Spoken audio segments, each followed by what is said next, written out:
प्यारे बच्चों, Rajput coaching centre में आपका स्वागत है।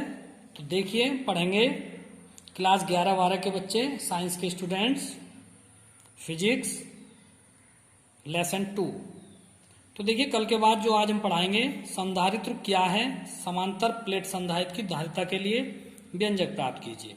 तो संधारित्र एक ऐसा समायोजन है जिसमें किसी चालक के आकार में परिवर्तन किए बिना ही उसकी धारिता बढ़ाई जा सके, जिससे कि उस पर आवेश की पर्याप्त मात्रा संचित की जा सके।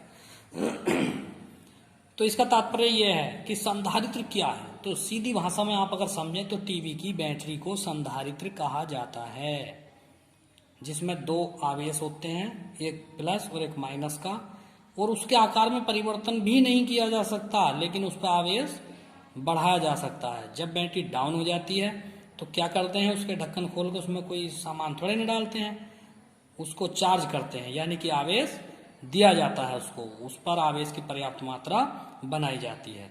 इसलिए कह सकते हैं कि संधारित्र एक प्रकार का ऐसा समायोजन है जिसमें उसके आकार में परिवर्तन किए बिना ही उसकी धारिता बढ़ाई जा सकती है, यानी कि उसको चार्ज किया जा सकता है, आकार बदलने की जरूरत उसमें नहीं है, और आवेश की पर्याप्त मात्रा उसमें संचित की जा सके, अर्थात उसको चार्ज किया जा सके। ठीक है, देखिए अब इसका डेरिवेशन सिद्ध करते हैं। देखिए, अब समांतर प्लेट संधारित्र क्या है। दो समतल व समांतर धातु की प्लेटों एवं उनके बीच स्थित विद्युत रोधी माध्यम से बने निकाय को समांतर प्लेट संधारित्र कहते हैं। तो आइए अब व्यंजक प्राप्त करते हैं धारिता के लिए। सी का मान निकाल लेंगे, किसका, समांतर प्लेट संधारित्र की धारिता, यानी कि सी का हमें सूत्र प्राप्त करना है। तो आइए, यह है समांतर प्लेट संधारित्र। देखिए, धातु की दो प्लेटें हैं, समांतर है और इनके बीच की दूरी डी है। ठीक, ये स्टैंड पे खींचा हुआ है इस तरह से। बैटरी को आप खोल के देखेंगे तो उसके जो अंदर प्लेटें हैं वो इसी प्रकार से खींची हुई होती हैं। जब इस संधारित्र की पहली प्लेट P1 को प्लस क्यू आवेश दिया जा रहा है तो इसके ये भीतरी सतह पर समान रूप से फैल जाता है। फिर सामने रखी प्लेट की भीतरी सतह पर माइनस आवेश फैल जाता है तथा इसकी दूसरी प्लेट पर प्लस आवेश फैलता है, क्योंकि प्लेट P2 यानी कि दूसरी प्लेट पृथ्वी से जुड़ी है।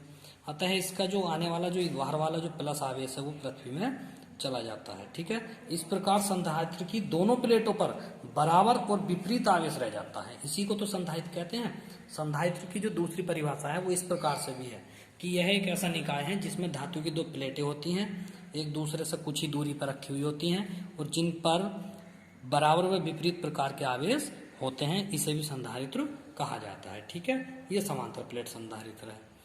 तो आइए इसकी थ्योरी लिखते हैं। तो माना P1 में P2 धातु की दो प्लेटें हैं। ठीक है, माना P1 व P2 धातु की दो प्लेटें हैं जिनके बीच की दूरी d है तथा प्रत्येक प्लेट का क्षेत्रफल a है। माना प्लेटों के बीच भरे माध्यम का परावैद्युतांक k है।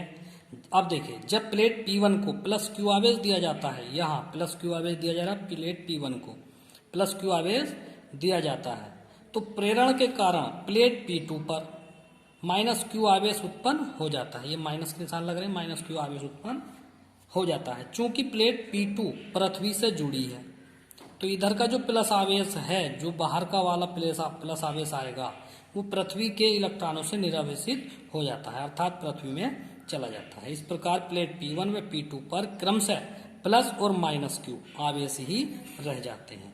प्रत्येक प्लेट का पृष्ठ घनत्व, अतः प्रत्येक प्लेट का पृष्ठ घनत्व को सिग्मा से प्रदर्शित करते हैं। तो देखिए, सिग्मा बराबर हो गया, सिग्मा बराबर Q अपॉन A।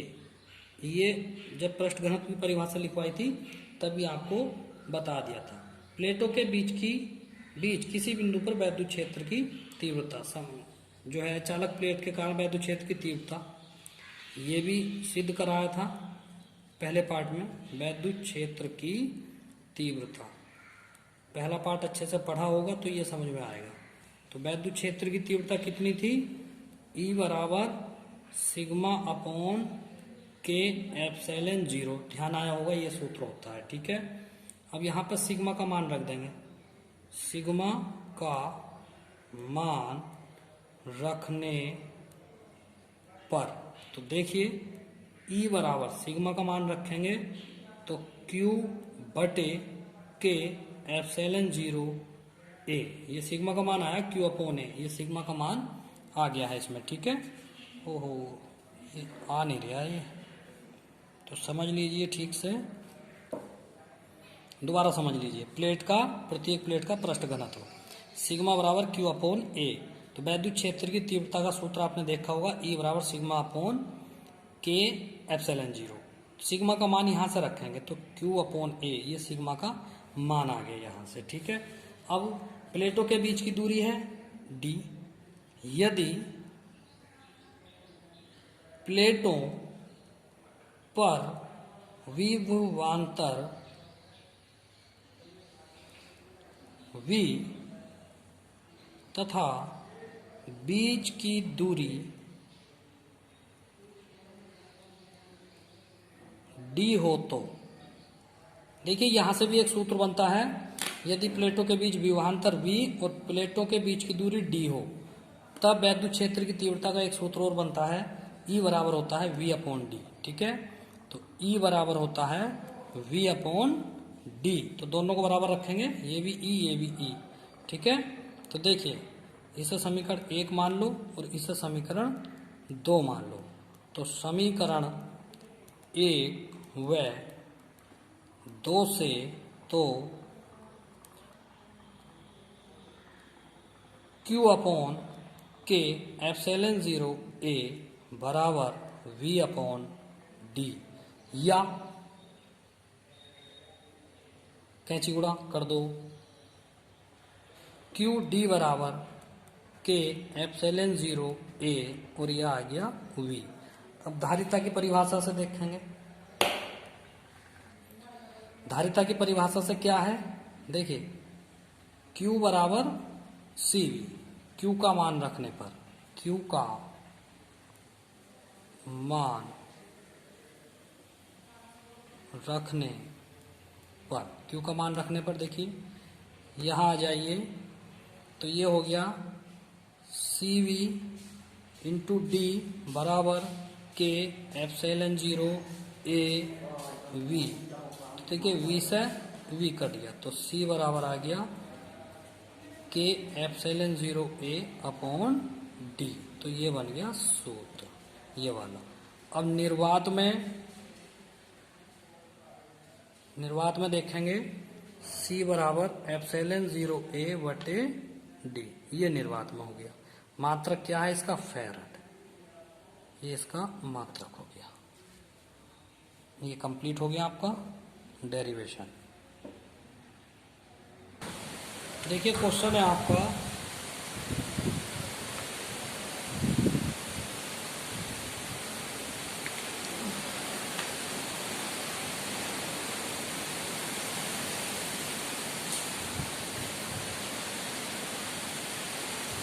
संधारिता पर परावैद्युत का क्या प्रभाव पड़ता है, सूत्र देकर समझाइए।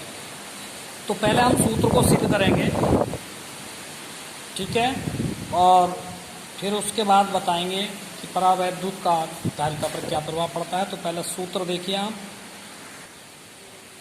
माना संधारित्र की प्लेटों का क्षेत्रफल a तथा उनके बीच की दूरी d है, प्लेटों पर आवेश प्लस q व माइनस q है, अतः प्लेटों के बीच वैद्युत क्षेत्र की तीव्रता, देखिए वैद्युत क्षेत्र की तीव्रता का हम सूत्र लगाएंगे जब प्लेटों के बीच वायु है, माध्यम ना हो। तो E0 बराबर q अपॉन एप्सिलॉन जीरो ए, माना प्लेटों के बीच विभवांतर V0 है, तब E बराबर E0 बराबर V0 अपॉन डी, ये तब है जब विभवांतर और बीच की दूरी हो, तब वैद्युत क्षेत्र की तीव्रता का सूत्र ये है, ठीक है। और उसके बाद V0 बराबर E0 इंटू डी, ये V0 कैंची गुणा हो गई, E0 इंटू डी हो गया है। उसके बाद E0 का मान रखेंगे Q अपॉन एप्सिलॉन जीरो ए इंटू डी आ गया, परंतु V0 का मान जो है धारिता से ये आएगा Q अपॉन C0। तो यहाँ देखिए ये धारिता के सूत्र से है, धारिता से है ये। तो देखिए यहां तक आगे थे, परंतु V0 बराबर Q अपॉन C0। अब धारिता के सूत्र से ये जो है, धारिता की परिभाषा से ये सूत्र आया है, ये देखिए। उसके बाद मान रखेंगे Q बटे Q C0 बराबर Q D epsilon 0 A। Q से Q काट देंगे, 1 अपॉन C0 बराबर Q एप्सिलॉन 0 A बचेगा। तो C0 इसको पलट देंगे तो ये भी पलटा गया है, तो C का जो मान आ गया एप्सिलॉन 0 बटे D। ये तब आया है जब प्लेटों के बीच में वायु भरी हुई हो। अब क्या करेंगे, अब प्लेटों के बीच में माध्यम रखेंगे, माध्यम होने पर जिसका परावैद्युतांक K है। तो आइए यहाँ पर, तब C माध्यम में क्या बनेगा, तो K एप्सिलॉन 0 A बटे D ये आ गया। ये माध्यम में है, ये वायु अथवा निर्वात में है, तब हम इनको भाग करेंगे C बटे C0। ये C का मान रख दिया पूरा, ये C0 का मान रख दिया, इससे ये काट दिया, D से D कट गया, तो खाली K बचेगा। कैंची गुणा कर देंगे तो C बराबर हो गया C0 K। तो इससे स्पष्ट होता है, सूत्र से स्पष्ट होता है। तो इससे स्पष्ट हो गया कि जब संधारित्र को K परावैद्युतांक वाले माध्यम में रखा जाता है तो उसकी धारिता पहली धारिता से K गुनी बढ़ जाती है, अर्थात C बड़ा होगा C0 से, यानी कि धारिता बढ़ जाती है। ठीक है, देखिए संधारित्रों के संयोजन से आप क्या समझते हैं, इनके संयोजन की कितनी विधियां हैं। तो पहले संधारित्रों का संयोजन क्या होता है, जैसे बैटरी की सीरीज बनाते हैं आप, टीवी की बैटरी है, डाउन होगी तो 2 बैटरी लगा दो, 3 बैटरी लगा दो।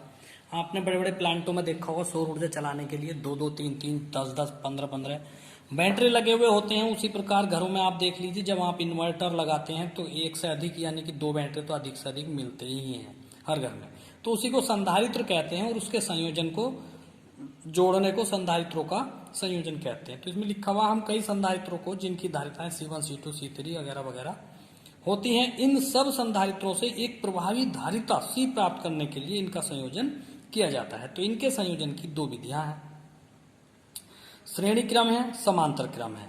तो श्रेणी क्रम में जुड़े संधारित्र की तुल्य धारिता के लिए हमें व्यंजक प्राप्त करना है। तो आइए, तो इसमें क्या होता है, देखिए इसमें संधारित्रों को जोड़ा जाता है। जैसे मान लो ये 3 संधारित्र हो गए आपके सामने, ये 3 संधारित्र हैं, ये इस तरह से, ये एक संधारित्र जो है 2 प्लेटों से मिलकर बना होता है, ये है 3 संधारित्र हैं, ये है। तो इसमें क्या होता है, इनको आप जोड़ दीजिए। देखो इस वाले संधारित्र को है जोड़ दिया और इस वाले संधारित्र को यहाँ ये जोड़ दिया, तो ये जुड़ गए, ये इतना पूरा संधारित्र है। यानी कि एक संधारित्र ये है C1, एक ये है C2 और एक संधारित्र ये है C3। इस वाले का विभव है V1, इस वाले का विभव है V2 और इस वाले का विभव है V3। ठीक है, इस वाले का विभव V3 है।